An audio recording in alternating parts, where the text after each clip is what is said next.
નમસ્કાર ખેડૂત મિત્રો, આજે આપણે પહોંચી ગયા હતા આસોદનની અંદર અને આસોદનની અંદર આ તમે જોઈ શકો ગિલોડાની વાડી.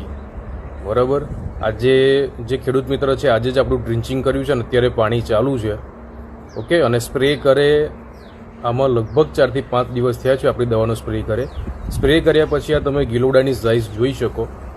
બરાબર, ઘણા મારા ખેડૂત મિત્રોને પ્રશ્ન હોય છે કે ભાઈ ગિલોડા વાંકા થાય છે, કાજુ જેવા જોવે એવું ઉત્પાદન નીકળતું નથી. પણ આજે 4 થી 5 દિવસ થયા છે સ્પ્રે કરે અને આ તમે જુઓ અત્યારે મોસ્ટ ઓફલી 80% ગિલોડા સીધા થઈ ગયા છે. આ તમે જુઓ છે એકદમ, અને એની તમે બેઠક જોઈ શકો. પહેલું તો આજે જે લોકોને પ્રશ્ન રહેશે ને ભાઈ ઉત્પાદન નહીં નીકળતું, તમે આ ખાલી બેઠક જુઓ ગિલોડાની.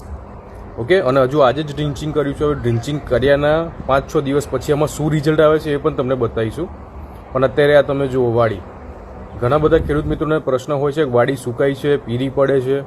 બરાબર, આ પણ ખેડૂત મિત્રને પ્રશ્ન હતો. પણ આજે સ્પ્રે કરે ખાલી 4 થી 5 દિવસ થયા છે, નવી ફૂટ ચાલુ થઈ ગઈ અને ગિલોડાની જે બેઠક હું તમને બતાવું છું, બરાબર, એકદમ સરસ બેઠક થઈ ગઈ છે.